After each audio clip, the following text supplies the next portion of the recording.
All right, my name is Bruce Easley. 46 years old. I did 11 years and 10 months. Growing up, for me, I had a pretty good family, working class. My dad was at work all the time, but so as a young man growing up, man, a lot of self insecurities and stuff, and as I started growing into a man, I started drinking beer, going to work, and beer, alcohol. What it did for me was it took the edge off of my fears. It gave me to where it gave me a false sense of security, and so it allowed me to act. It allowed me to be the person I couldn't be. So as time came on, as my addiction, because sooner that I became addicted to more things besides drinking. And just like, then came weed, then came coke, then came pills, and everything, so on, like a just tumbling down like a ball. So I went to prison, did a little bit of time, maybe about a year, got out, stayed out a little while, drinking, using drugs, partying, every time drink, you know what I'm saying? I had this false pride that I had to be Mr. Macho, running everybody and get into fights, and that's where I seen my identity at, where being Mr. Tough Man and this alcohol and these drugs and this lifestyle I led, I was a person that it wasn't really me, it was just something that I thought people might like, you know what I'm saying? Because I was really wanting to be liked, wanting something to fit into, something that how can I say, just loved. I missed love. There was no love in me, man. There was nothing. There was just, it was just emptiness, but I kept putting things in me because I had nothing in me. There was nothing in me. My mother, my father, my family, even girlfriends, the way they try to love me, I try to love them then, but I didn't know how to love. So, and the last time, before I got to prison, I was drinking and I was driving, and I wasn't paying attention to what I was doing. It wasn't that I was so drunk that I couldn't see how I was driving so crazy. I was paying attention to something that was other than what was my responsibility, and bam, I got into a wreck, and then this wreck take someone's life. So I went to prison, man, and when I was there, still living angry at the world, angry at people, still having this act of a personality that I thought, well, everybody, you look at me, you know what I'm saying? Like, just let me back this up just real quick. When I was in the world as a young man drinking, I had this mask on my face, and I had this attitude and this personality where it was like, if you looked at me, and I would be like, man, what you looking at, man?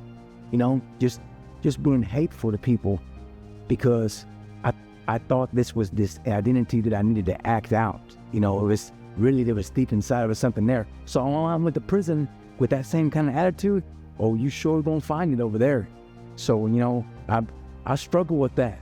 And then, after a few years in prison, like maybe 5 years in prison, I was like this. I was like, man, I need, as being a drug addict and an alcoholic, we tried to manipulate the system. We always try to manipulate people and our surroundings so that we can live out our lifestyle and what we want and what I wanted. And that's what I was doing. I was just telling people what they want to hear and lying to everybody all around me. So here I'm in prison. I then got a handful of set-offs, 1 year set-off, 1 year set-off, and I'm trying to get out of prison. So what do? I go to AA meetings to get this paper signed, so that way I can show this paperwork to the parole board and manipulate my system back out of prison. But God had another plan for me. When I was in there, they had men that were in AA, and they would speak about themselves and their lives, and what they would said about an alcoholic was that we think about drinking when you're going home from work. When you're at work, you may not drink, but when you come home, you're thinking about getting you a couple of cold beers, and that's what I did. I'll be thinking about drinking, and so that's what led me to this wreck that I got into and killed somebody. And everything this man said, as he just saying his little testimony or sharing his thoughts and his heart with me, it resonated with me. And it registered something when we had a connection. He communicated something to me, and he opened himself up. And then that's when the change started happening. That's happened in 2014. So from 2007 to 2014, there was nothing there. But God was there for me. He never left me. Now, at the end of this, I get a program in 2016. I get voted in. In 2017, I get sent to the Carol Vance unit.